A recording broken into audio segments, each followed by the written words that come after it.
House of EdTech, Episode 72. America's always been a nation of tinkerers and builders and inventors.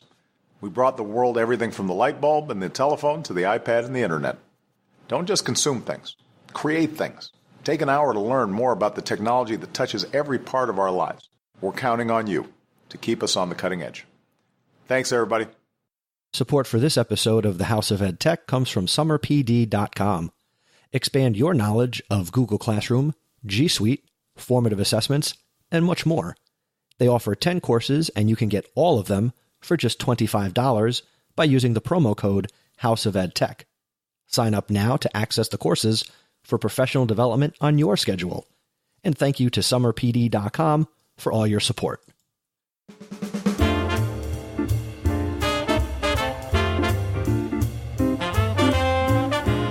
Welcome to the House of EdTech podcast. I am your host, Christopher Nessie, and the House of EdTech explores how technology is changing the way teachers teach and the impact that technology is having in education. My objectives include discussing technology that is changing our classrooms and schools and sharing tools and tips that you can hear about today and use tomorrow. I talk to teachers, leaders, and creators just like you and have them share their stories. The purpose? Whether you use it or not, technology is changing the way we teach and how our students learn.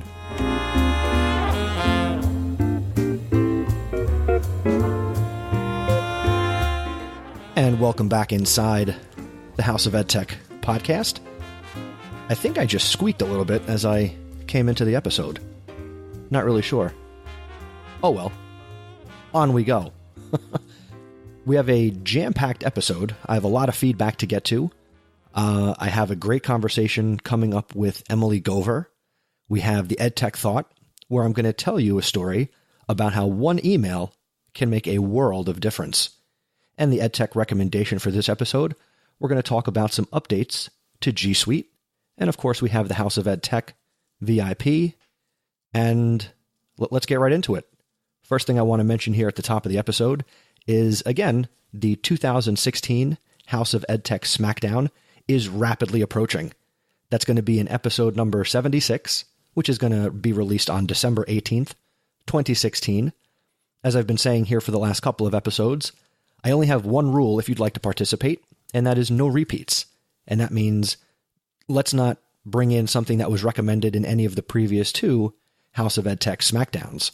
So brush up, do a little homework, go back and check out episodes 26 and 51. And those can be found at chrisnessie.com/26 and chrisnessie.com/51. I'm going to be accepting submissions through December 1st, 2016, and you can send them via any method you want. Just go to chrisnessie.com/feedback, and you can make your choice. Now, I got some great feedback since the last time we spoke with each other, and I want to start right away with some email I got from Beth Cregan, who is an EdTech coordinator from Harvard Public Schools, and she sent an email where she shared her appreciation for all of the ideas that I share here on the episode. She appreciates the guests on the podcast, and she encouraged me to keep up the great work. She also had a little bit of criticism, which I welcome, and her only critique of the podcast is that I do too much of what I'm doing right now up front. So just to let everybody know, I am trying to, one, move through this a little quicker, and I'm also doing some, I guess, rehearsal, test audio for some maybe new formatting and how I structure the episodes, and that may roll out in January, or it may not, because ultimately, I'm the one who needs to be happy with the podcast. So thank you, Beth, for sending me your email feedback, and she actually did that by filling out the form on chrisnessie.com/feedback. So thank you, Beth, for reaching out. I do appreciate it. And we actually have a couple of audio feedback items. Actually, we have three as I look here at the notes. First up, we have Lynn Smargis. So let's go to the House of EdTech answering machine. You have one new message. Hello, Christopher Nessie. My name is Lynn Smargis, and recently contacted you on Twitter, but I wanted to give you a heads up that I just listened to your amazing podcast, number 70, with Katie Ann Wilson and augmented reality, and one of my third grade teachers just came by and said she needed something with pictures, and she is a Spanish DI teacher, and I was like, this is absolutely perfect, because Katie had talked about the coloring pages with AR, so this weekend I'm going to go home and plan out that for her and go into my third grade classroom tomorrow and show the kids how to use AR with coloring pages in Spanish dual immersion third grade. So I'm super excited to do that. Thank you so much for having Katie Ann on as a guest, and thank you, Katie Ann, for sharing your information. I'm looking forward to using that in my technology coaching in school. Thanks a lot, guys. Thank you very much, Lynn, for sending that in. And a little spoiler, Lynn is actually going to be an upcoming guest on the podcast, so I am looking forward to talking to Lynn. And if you missed episode 70, you can go to chrisnessie.com/70 and hear my conversation with Katie Ann Wilson, who is an augmented reality super guru. So check out that episode. And if you're using augmented reality in your classroom, I would love to hear your story, and obviously send in some feedback, connect with me on Twitter, and share what you're doing. Now, I only have one answering machine sound effect, so I'm not going to continue to play that I have one new message, because I have a bunch of audio. So until I find one that says you have new messages, there you go. You heard just that one little sound effect. So let's go over to Adam Jones's audio feedback, and Adam Jones had this to say on Voxer. Hey Chris, Adam Jones here. It's 10:09 Eastern Time on Thursday. I just listened to your latest episode on House of EdTech. Cool. A couple things. One, I love the new logo. It looks awesome. I loved you grabbed me with the title of your podcast, because I was like, what? Google changed its name? What is that? What's going on? So that really pulled me in, and I like how you turned it into a teachable moment. And I also appreciated the EdTech After Dark chat. I was just listening to it, that you referenced those 3 leaders. Pretty great stuff. My only critique, and again, geez, how can I even critique, because it sounds awesome, it's just that there's 10 or 12 minutes of lead time to get to the actual quote-unquote content of the podcast, which is totally fine. But I know for me, with all the podcasts I like to listen to, I skip all that stuff, because I didn't skip it for yours because I wanted to see what you said, but I typically, if that is the structure of a podcast, I'll skip right to the content. I don't know how you get around having to share all that stuff in a way, but I know as a listener it gets in the way. But I'm not trying to be overly critical, certainly. I just thought I always appreciated people giving me feedback on my podcast. But I just wanted to say hello. I appreciate your work. So anyway, I just thought I would check in and say hello and hope you're well. Obviously, I am well, and I do appreciate you sending that audio to me via Voxer, Adam. Again, it's a similar piece of feedback to what Beth shared, and I guess, I mean, ultimately, it's my show, and while I do want to please you who's listening, the show does need to reflect, what I want it to be. There are a number of options out there depending on the podcatcher that you're using. If you want to listen faster, I know if you use Overcast on the iOS platform, in the show notes, I put in the timestamps of when each segment is, and you're more than welcome to kind of bounce around the episode, and you can just hit the time and it will take you there. So that is a cool feature if you're using Overcast. And there are a number of other apps that will take advantage of me putting the timestamp in for the different segments of the show. But overall, again, feedback, positive and negative. And I debated on both of those, should I share the negative comments with the audience? But I wouldn't be transparent if I didn't say, hey, yeah, I do get some criticism, and I'm okay with that. We'll just see what I do with the criticism. So time will tell. And as always, keep the feedback coming in. This next piece, and this is the last audio feedback for this episode, comes from friend of the show, Kerry Cicero, via Voxer, and he has a little bit of he has a recommendation for all of us. Hey, Chris, just kind of updating you. I know I sent you an email, a Vox earlier. I found something better than Vizia. It's called Play Post-it. I just discovered it the other day, and just kind of started building some. I really like it because it just is a little more user friendly.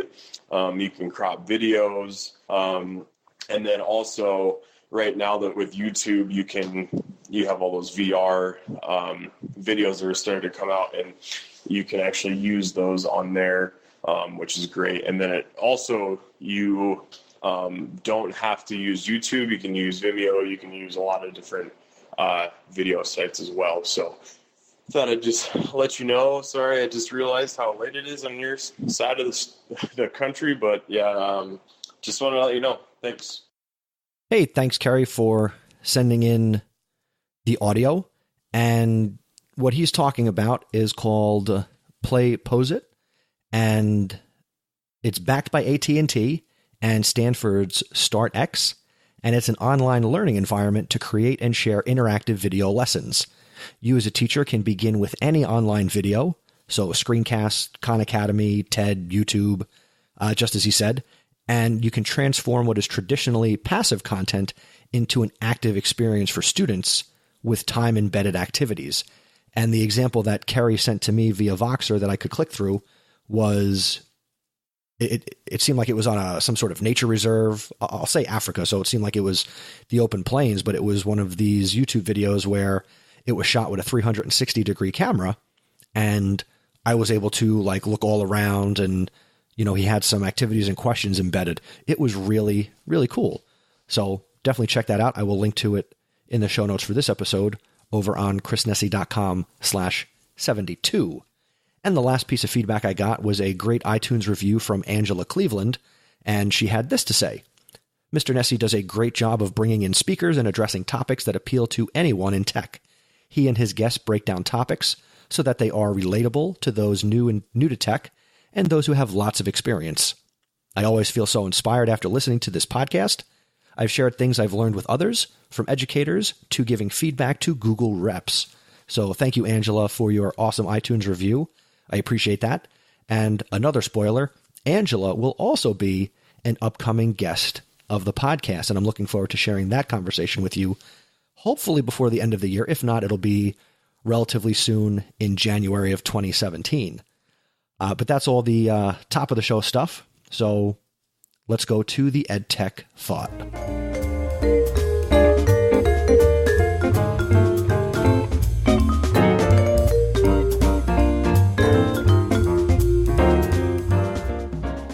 This episode's EdTech thought: you can make a difference. So here's the story of how in the last 2 weeks, I sent one email and I did not expect what happened to happen. So I've been an organizer of EdCamp New Jersey for 3 years.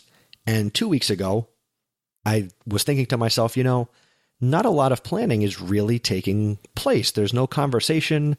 I know that something has to be being talked about behind the scenes, but it just didn't seem like there was any big conversation taking place. And EdCamp New Jersey, as I sit here and record this in the middle to end of October, is coming up on Saturday, November 19th. So I sent an email to the group basically saying, hey, what's going on?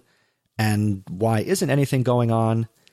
To paraphrase myself, I said something to the effect of, the people in this group, we are some of the most connected educators in the country, let alone just New Jersey. We have New Jersey seems to be the hotbed of really awesome things in education. And we have a lot of great people in our organizing group. Organizing group? I don't know. You say what you want to say. I'll say what I want to say.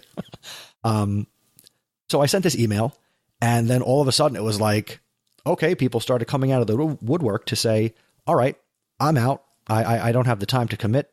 So we pared the group down and streamlined everything.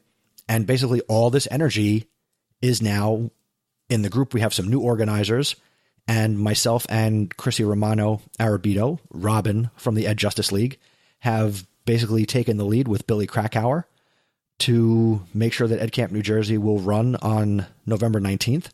And going forward past that, it looks like Chrissy and I will be the new co-leaders of the group, and will be making sweeping yet innovative changes to how we run EdCamp New Jersey. And all I can say at this time is that we want it to be the premier EdCamp in New Jersey. And it just seems like that we have the power to try awesome things, and then other people will see how awesome they are and also attempt it. So what does this mean for you? Well, you can make one small change and big things can happen. Make one tweak to a lesson, or maybe take the time to talk to that student for an extra couple of minutes, and you can make a big difference. You just never know what difference you can make and what small action can lead to big things happening. So I encourage you to do what you can to make a difference for yourself, for your colleagues, and for others. Why not? You've got nothing to lose, and making a difference is a good thing. If you'd like more information on EdCamp New Jersey, you could check out the website, which I also happen to maintain, and you can check that out at edcampnewjersey.net. And that's my EdTech thought.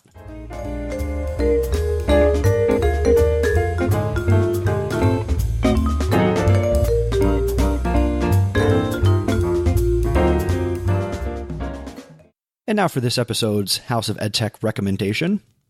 Earlier, before this episode was recorded, I read a blog post about 5 new features coming to G Suite. So there isn't necessarily a common theme here, but for the most part, the new features focus on supporting more of the existing workflows in larger companies, and obviously this would be applicable to all of the Google tools that you use as an educator. So first up, when you type something like, quote, Matthew, to create a document with all the upcoming meetings, end quote, Docs can now automatically suggest that you create an action item and assign this to, hopefully, the right person, which would be, in this case, Matthew. You can also create these action items manually, and once you assign something to somebody, that person will get an email stating that they've been assigned this action or this activity. So this is great for organizing things with colleagues, or even organizing and assigning things to students, either for outside of the classroom or something they might be doing in school or in the classroom, so it would be great for clubs.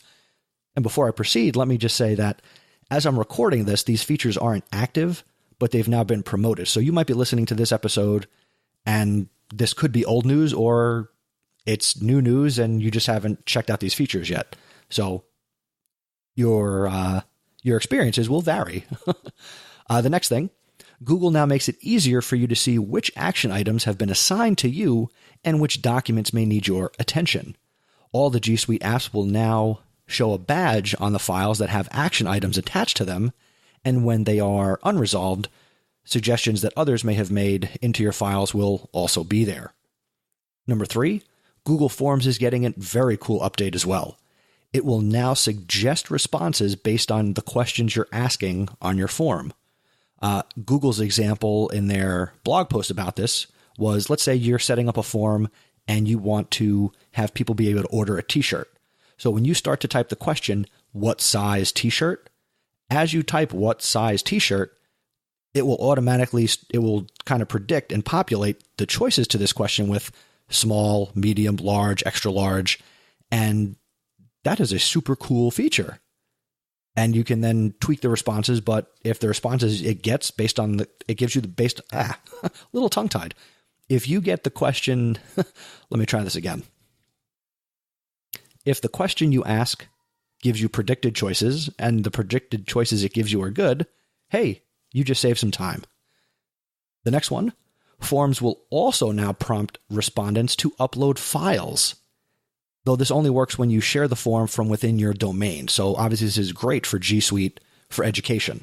So if you want to send out a form and have colleagues submit a file with their form, or you want students to upload a file with their form, they can now do that. And the cool part about it is it will automatically create a folder in your drive that's associated with the form. So that's really cool.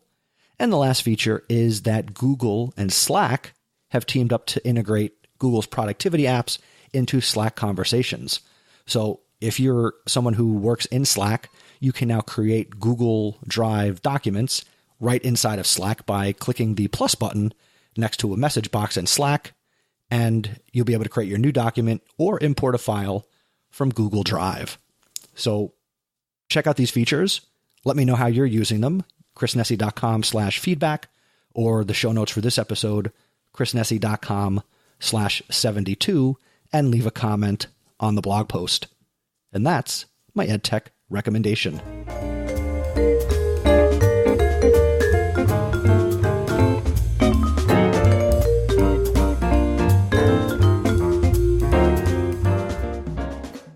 And now for the featured content for this episode, let's get right to my conversation with Emily Gover.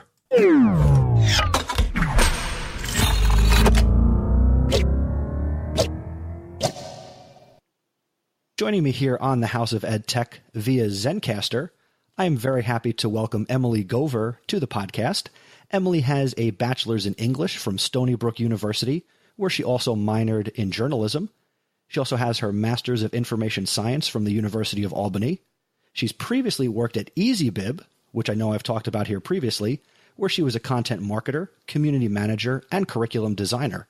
She currently works at Flocabulary, where she's the director of content marketing, and she's also contributed to Huffington Post, School Library Journal, and EdTech Digest. And, above all, she's a super fan of podcasts. Welcome to the House of EdTech, Emily Gover. Thank you so much, Chris. It's great to be here. I'm really excited for this opportunity. This is only my second podcast ever that I've been involved with, so I'm really excited for it. Well, who was the first? So I was featured on Melissa Emler's On the Vendor Floor podcast earlier this year when I was still at EasyBib. And she's great, and I've been a fan of Podcast PD on Twitter, and it's been a great way to sort of discover other educator and podcast enthusiasts. I know you are a fan of the hashtag, which Stacy, AJ, and I are in the process of revamping, and we're actually looking to actually create a podcast because I think that would make more sense than doing a Twitter chat. But totally. But that might be a story for another day. Sure. I'm a big fan of Melissa's.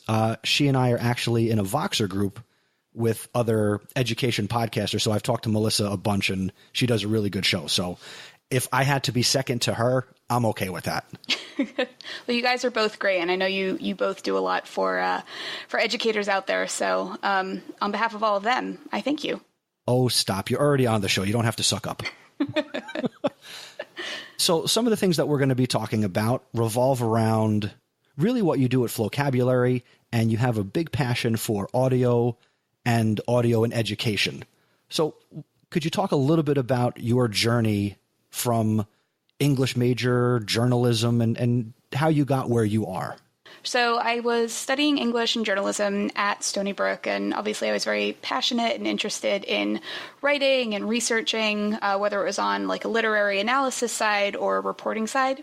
And I was graduating right around the time that the economy was not doing so well, so I figured I would start looking into graduate school. And as an English major, I spent a lot of time in the library, at home and at university, and I had a few family friends they went down the librarian path, so to speak, and I was picking their brains about it, and it really seemed like a great venue for me because I would be able to help people, and I would still be able to dabble with technology here and there, and of course be able to write and surround myself with literature. So in 2009, I headed to university at Albany for their information science program, and I did a couple of internships at UAlbany and Reader's Digest in their libraries, which was really great fun. It was really great to have that experience. And I transitioned shortly after to my first big girl job, so to speak, as a web services librarian at a small college in rural Georgia, of all places. And I'm someone who has lived in the tri-state New York area for my whole life. So it was a pretty challenging transition. And after not too long, I felt like I needed to get back to New York. And by a great stroke of luck, I had a friend who found this job at EasyBib, and they were looking to hire an in-house librarian. So I started there back in 2012, and I had an amazing 4 years there, just growing and learning so much, working with educators and librarians on the vendor side. And I switched over to Flocabulary back in March, and it's been a whirlwind, but it's been so much fun at the same time. And really, any job you do want to have fun. So it's always nice to hear when people enjoy what they do.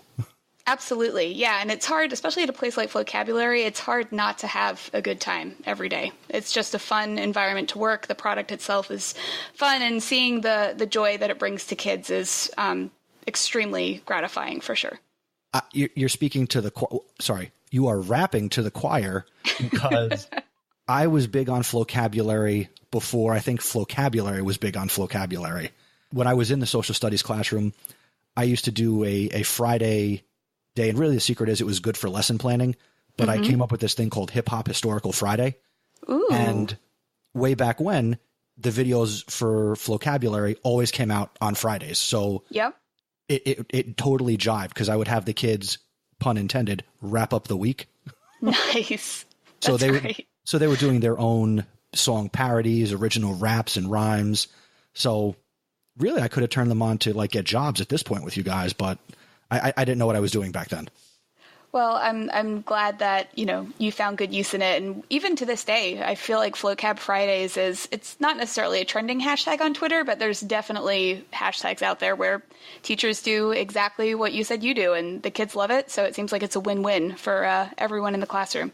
Yeah, especially when you talk about things like engagement, and really it's not your traditional, lesson plan or the traditional material that would make up the content of a lesson. So again, totally win-win. Now, Emily, let's shift gears into the present, and let's just take a couple minutes. Can you talk about what you do at Vocabulary? What is Vocabulary? Let's get our rap and our rhyme on. For those of your listeners who don't know what it is, we are an educational hip-hop company, and we create educational hip-hop songs and videos, but we have an entire curriculum team that's dedicated to providing additional support with every Vocabulary unit. So the way that our instructional sequence, so to speak, works is what you were saying, Chris, is how we have that level of engagement through these educational hip-hop videos. And I hope you would agree with me when I say that they're not cheesy and they're not really gimmicky. They are super authentic performances. And from the engagement stage, students move into a level of mastery. So we provide assessments, we provide reading passages and prompts, and then we lead them finally to this create stage with a tool that we released just a few months ago called Lyric Lab, where kids can write their own educational raps using a word bank with key terms from the vocabulary unit that they were watching, and then they can perform them live over the very same vocabulary beats that the rappers perform with too. So that's like education karaoke. Yeah, it is. That's a really great way to frame it. And we've seen more and more videos pop up on Twitter and just being sent through our website directly of kids and sometimes teachers too performing. We actually had a teacher rap battle at ISTE this year, and we used Periscope to do a live stream in the Twitter sphere. And there were some highly talented educators. Like, I don't think I would have the guts to go up and do a live rap performance about why I teach in front of all these people, but they did a great job. I got to say, though, you're doing the much tougher thing, and that's being here on the show. I'm having a good time so far. That's what I'm talking about. And I got to say, the reason I frame it as karaoke is because when I was doing this with students, I would encourage them, go onto YouTube, find the instrumental version of, the popular songs at the time, and write your own lyrics. Go get the lyrics, change the words. So I was innovative. I was doing education karaoke in 2008, 9, 10. That's awesome. Okay, so with Vocabulary, with the title of content marketing, what does that entail, since you made it sound like it's not really the curriculum part? So what is your current role, and what do you do on a day-to-day basis? Sure. So as is the case in a lot of, EdTech startup environments, I wear many different hats, and my team members wear many different hats. But primarily as a content marketer, I oversee a lot of our community efforts. So we have an ambassador program called the Vocabulary MC Educator Program. And I work with our community manager in terms of building out the program, figuring out how we can scale it, how we can attract new members and things like that. I also oversee our editorial content calendar. So the Vocabulary blog for a long time was looking pretty web 1.5, I'll say. It wasn't a full-blown 1.0, but it definitely needed a bit of a polish, and they never really had the bandwidth up until about earlier this year when the company went through a fair bit of growth. for someone to devote to improving the blog. So one of my larger projects over the summer was doing a complete overhaul of the blog. We're really excited because we have more and more educators contributing to the Flocabulary blog, just sharing, their best practices, their experiences with using Flocabulary. We had one, actually, speaking of EdTech karaoke, we had a post just a couple weeks ago from fellow New Jersey educator Matt Farber, who wrote about how you can use Flocabulary's Lyric Lab with the karaoke app Musical.ly. So there's been a lot of great ideas coming from our very own users, and we're just really excited to sort of share their voice and knowledge with our user base. So it's a lot of working with our users, helping share their stories, and then some slightly less exciting, internal marketing assets that I have to develop for the team, but something that I still enjoy because I get to write and I get to work with educators and I get to listen to hip hop songs all day long. So it's good stuff. You mentioned that part of what you do for the Flocabulary blog is that other teachers and educators can contribute. Now, I know a large amount of my audience have their own blogs and are always looking for places that maybe they can contribute on other blogs. So how can some of my listeners get involved with that? Oh, well, we would absolutely love that. If any of your listeners would be interested in writing for the Flocabulary blog, we're actually currently working on this very week with building out a page on the blog where anyone can go and submit their information to contribute to the blog. So I would suggest as a first step, depending on when people listen to this, to check out our blog. It's very easy, blog.flocabulary.com, and poke around the site. And if you can find the form there, submit it. And if you can't, I would just suggest the easiest way to get a hold of me, as with a lot of people, is on Twitter. So my handle is EdTech Jam, Jam, and that would probably be the easiest way to get in touch, and then I can lead people in the right direction if they can't find their way on the blog. Well, that makes it easy. Now, because it's my show and I know the guy who does the editing, me, I just thought of this question. Sure. Let's go back to when Emily was, say, in middle school or high school. Mm-hmm. What did you want to be at that point when you grew up? Yeah, so I'm thinking back to, let me see. Well, when I was really little, so I moved to the States when I was in fourth grade, right? So I was like 9 or 10. So when I was really little, I was amazed at like the political system and like the presidential election because I moved here in 96. And so how timely. I know. It seems very topical. So when I first moved here, in hindsight, it's kind of sad because I wanted to be a campaign manager. Like, I didn't want to be president. I just wanted to be a campaign manager, which I have yet to meet someone who wanted to be that when they were 10 years old. But that was my thought process. And, in middle school and high school, my strong point was always in English. So I knew I wanted to do something that involved creativity and writing. And I was always a bit of like a news junkie. So journalism seemed like a good minor for me. And I've always just enjoyed helping people, whether it's through volunteering or obviously working in a library system. So I feel like where I am now, it's sort of this hodgepodge of all of these different experiences that have sort of formed into one delightful job position. I'd have to say that it makes sense because as I've gotten to know you here in 18 and a half minutes, it seems that, again, I'm going to echo your own thoughts is everything that you are has gotten you and contributed to what you're doing today. And so it does make perfect sense. Yeah. And I feel like increasingly, especially just as, the job market changes and we talk all the time on Twitter about like 21st century skills, and we're pretty far into the 21st century at this point, relatively speaking. And so it's like, these are skills that kids need nowadays. And so you would just like to call them skills? Yeah. And I hate jargon. And as a marketing person, I really try to find that balance between not using jargony buzzwords, but also not being terribly vague in what I'm trying to say when I'm writing stuff for teachers and students. And I just feel like teachers are right when they say, we're preparing students for jobs that don't exist yet. I totally think that makes sense. And you need to have a certain level of flexibility in your skill sets, and you really need to have a good mesh of hard skills that you can learn in a formal education capacity, but as well as soft skills that can't necessarily always be taught, but just learned through different life experiences. So a lot of the teachers that I interact with in my day-to-day, I feel like they sort of see that, and they're trying to embody that in their instruction. So I'm glad to see I'm kind of not the only one that has that thought process too.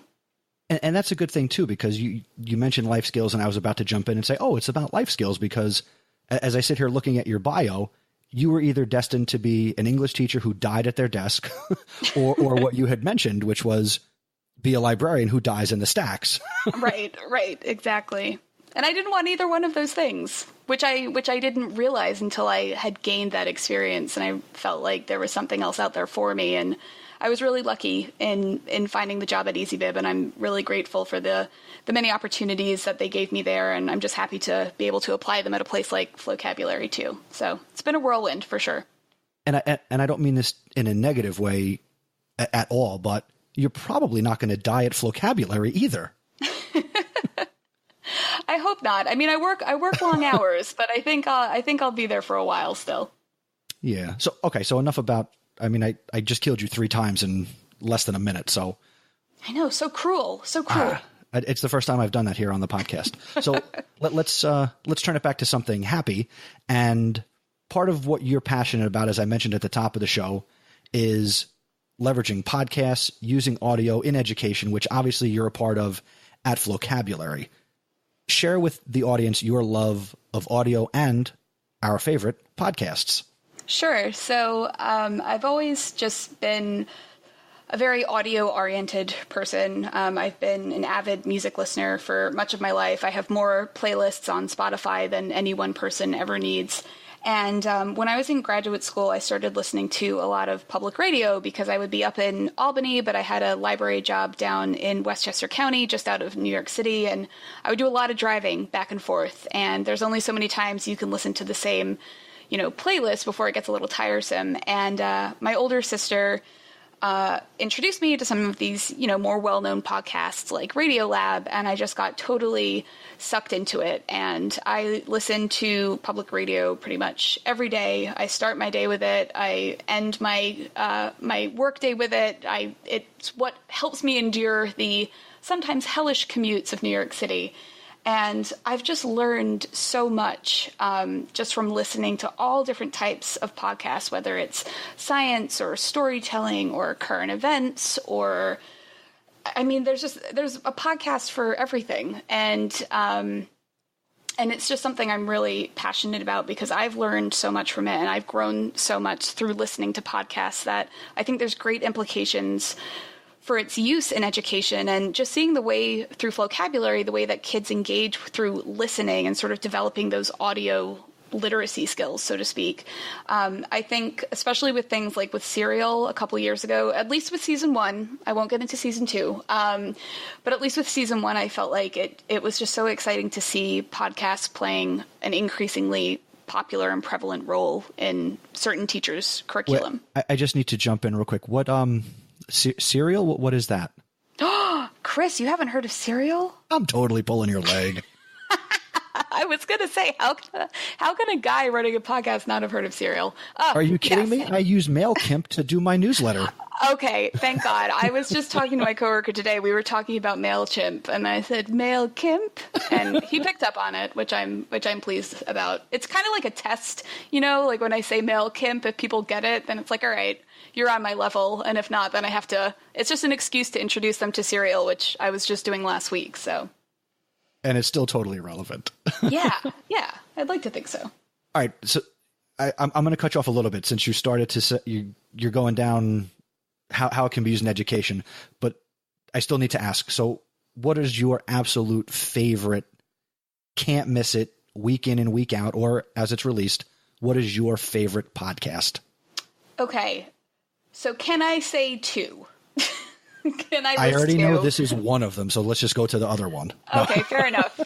Okay, that's true. So 3. I'm a big fan every week. If I try to, stay up to date with current events, so especially this time of year. And I find that the show Wait, Don't Tell Me is a great one for keeping up to speed with current events, but it's not dry. It's like very It's got various comedians, and they just kind of talk about the news, and they have news quizzes, and they have call-ins and special guests, and it's great fun, and they don't take themselves too seriously, but it's still informative, and I try to follow a similar mindset. So that's a great one. And then I think what many people consider to be the gateway podcast for a lot of people is This American Life. And I met Ira Glass like a couple years ago, and I kind of just totally fangirled in front of him, and I felt like a real idiot. But it's the only podcast, I think, that's made me cry tears of laughter as well as just complete overwhelming emotion, because the storytelling in certain episodes is just, it just takes over you completely. I agree 100%, because I can tell you at almost 2 handfuls of times where on my own commute, I've had to pull over from sheer laughter at what I'm listening to on that show. Yep. Yeah. And that's also, I discovered a lot of different authors that way.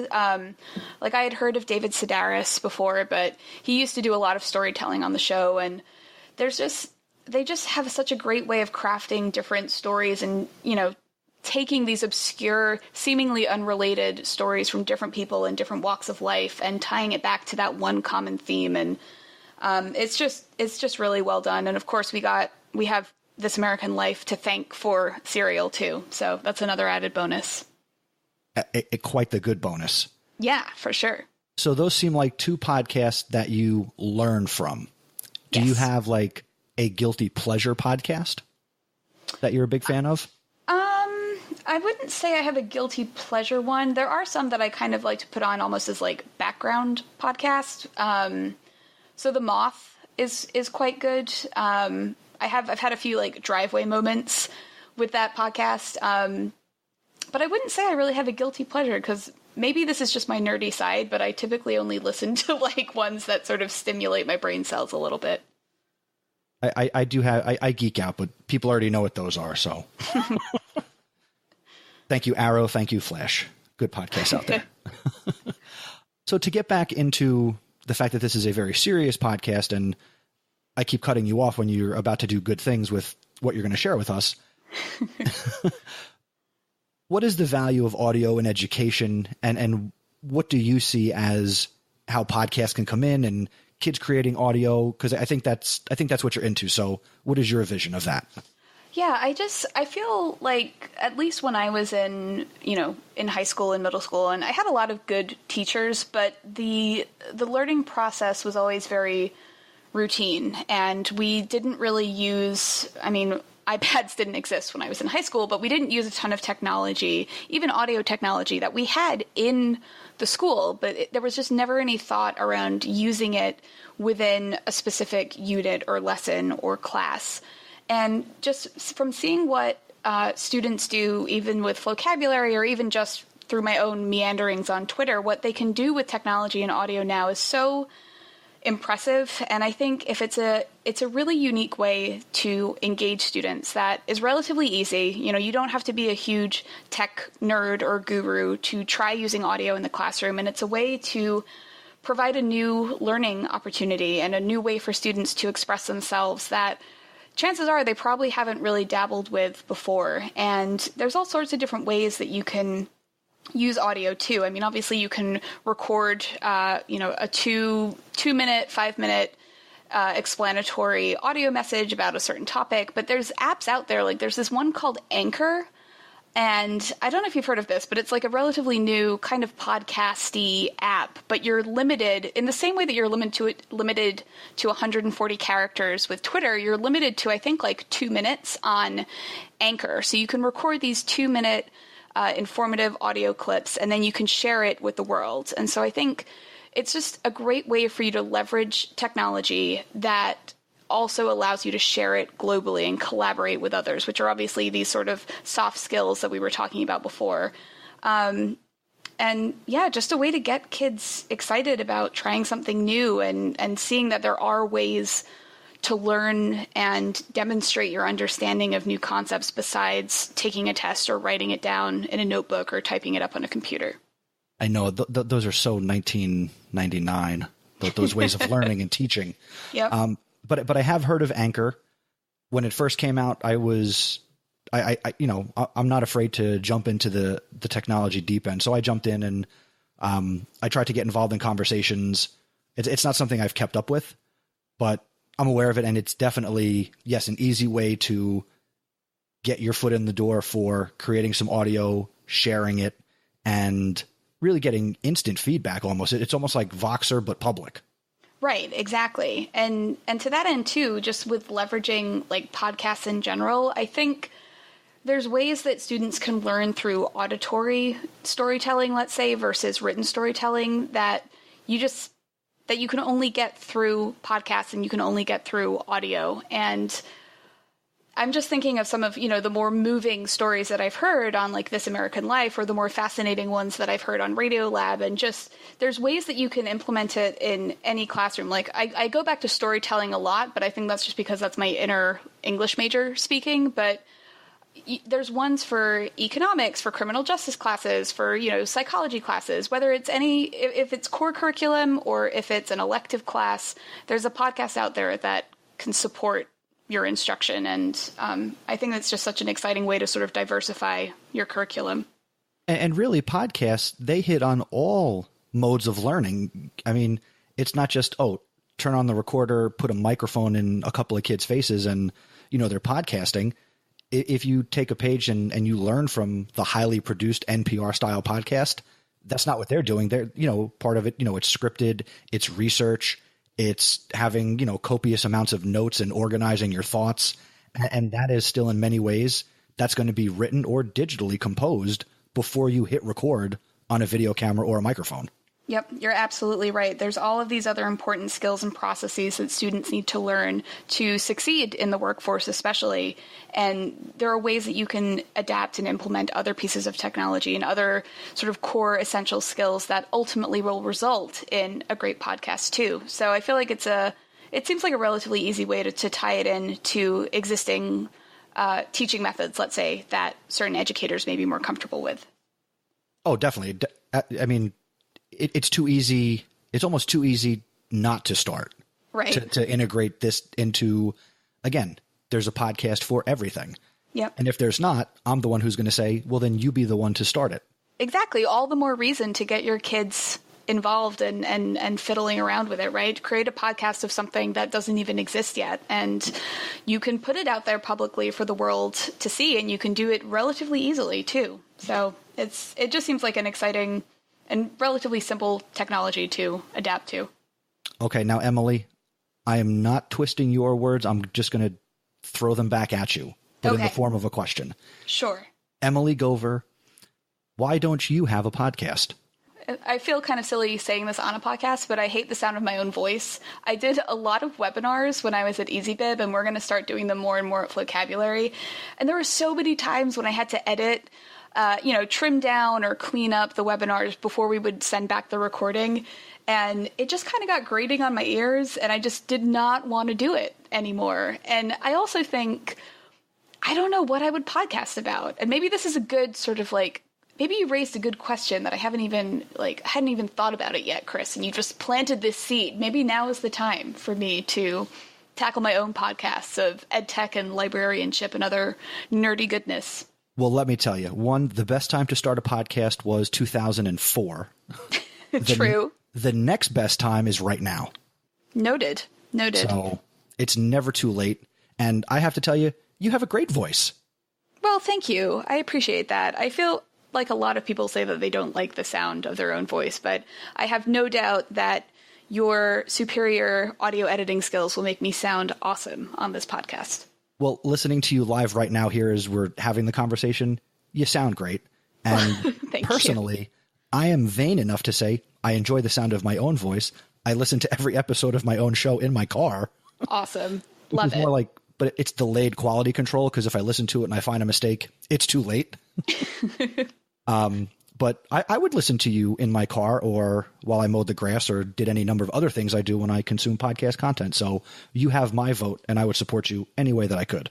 Well, thank you. I feel like that bucket list item is going to creep a little bit closer to the top of the list now after this conversation. Well, you heard it here first, folks. Emily Gover, the podcast, comes out January 1st, 2017. be on the lookout. Mark the date. In your podcatcher of choice. There you go.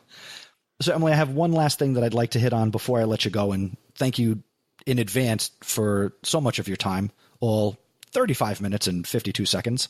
My pleasure. My pleasure.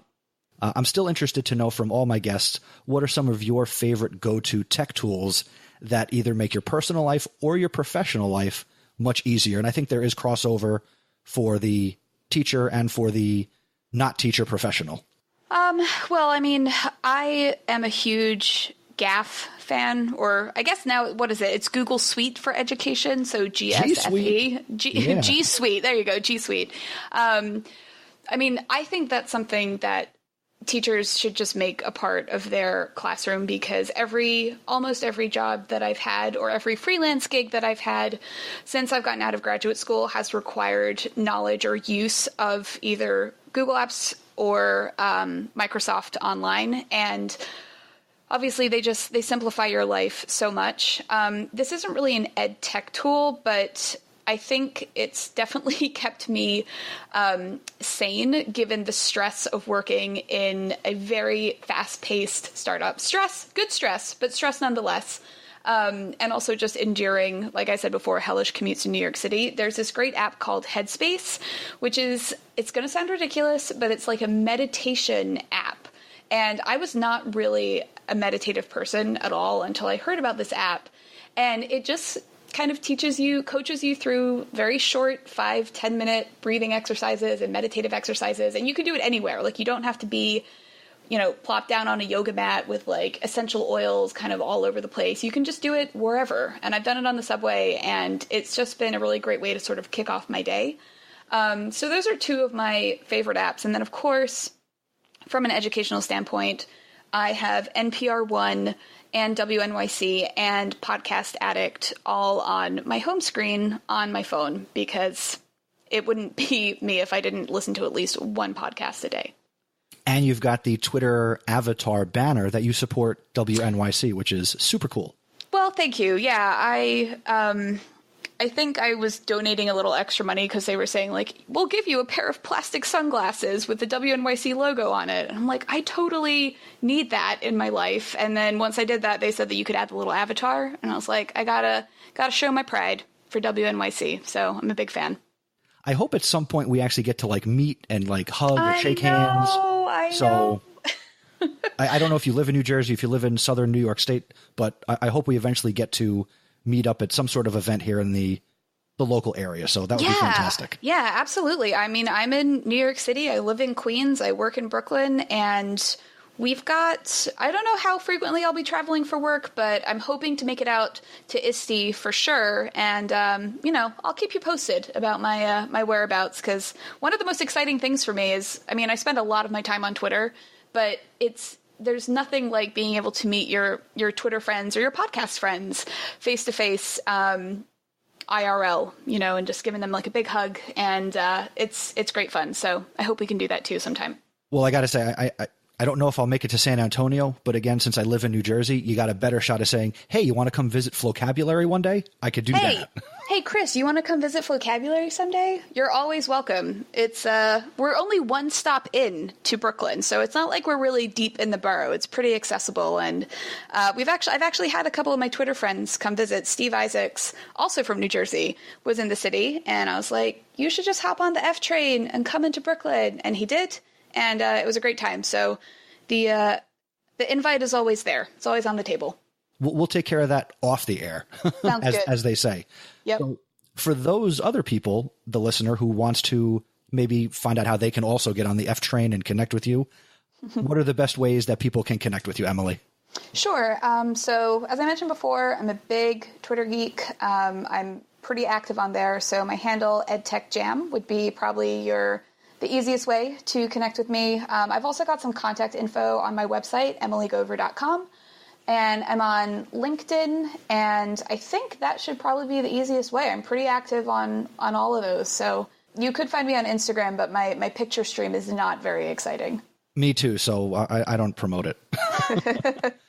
I had a blast. I hope you did too, and if you didn't, it's too late. I recorded it. Well, lucky for you, Chris, I had a great time, and thank you again for for the chance to participate in your podcast. It's been great fun, and I hope your listeners enjoyed it too. I think they will, and they will later in the episode learn how they can send feedback to you and I, and they can let you know how much they love you. Awesome. Sounds great.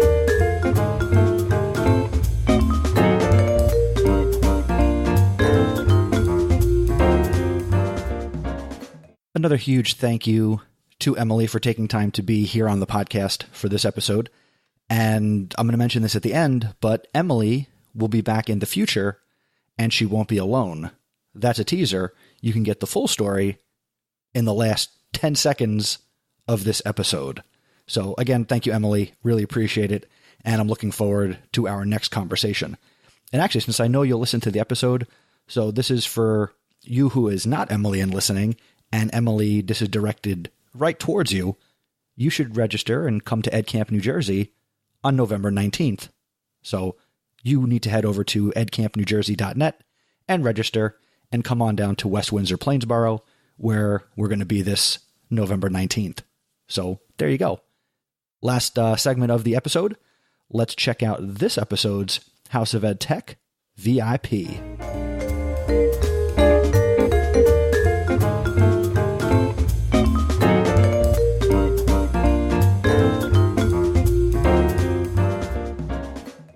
And it's time for this episode's House of EdTech VIP. Congratulations to Susan Bearden. Susan is a Senior Education Pioneer Fellow for the Office of Educational Technology at the U.S. Department of Education. She has championed the adoption of innovative classroom technologies, including BYOD, Google Apps for Education, social media, iPads, Chromebooks, and makerspaces, while she was the Director of Information Technology at Holy Trinity Episcopal Academy in Florida. And Susan is a strategic, growth-focused technology leader who approaches IT with an educator's mindset and facilitates best practices in education technology and innovative teaching and learning. In 2014, Susan was the School Technologist of the Year, BAMI Award winner, again for 2014, and she was 2015's recipient of the Florida Society for Technology and Education's Making It, and that's capital IT, Happen Award. Susan is also a co-creator and moderator of the hashtag EdTech Chat, which takes place on Mondays from 8 to 9 p.m. Eastern on Twitter. Twitter is the best place to connect with Susan. She is at @S_Bearden, and that's BEARDEN. Congratulations, Susan. You are a House of EdTech VIP.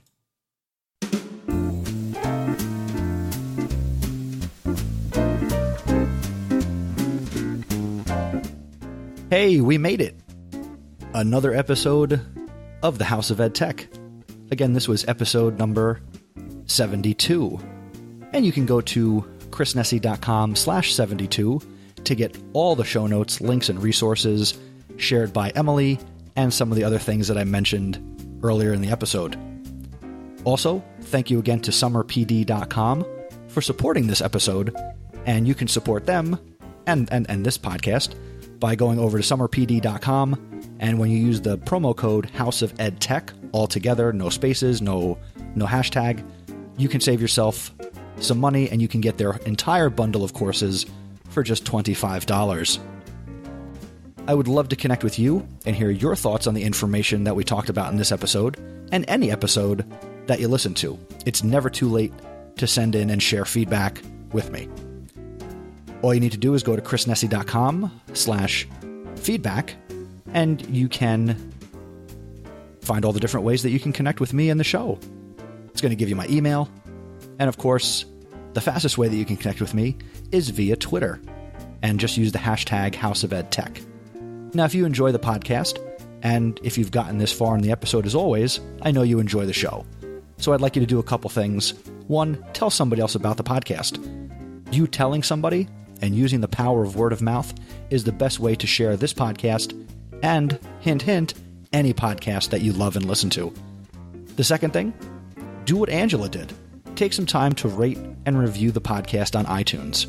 Your positive rating and honest review will help to keep the podcast front and center for others to discover and enjoy.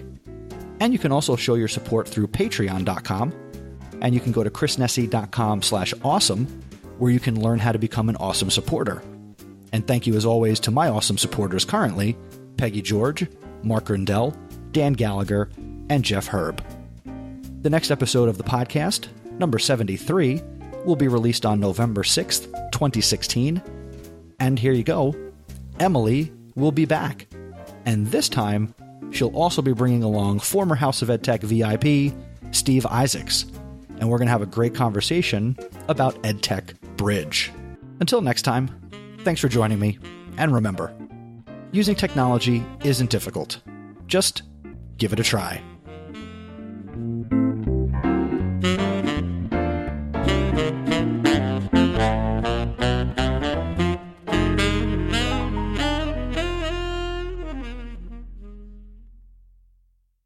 The House of EdTech is a proud member of the Education Podcast Network. The Education Podcast Network. Podcasts for educators, podcasts by educators. For more, go to edupodcastnetwork.com.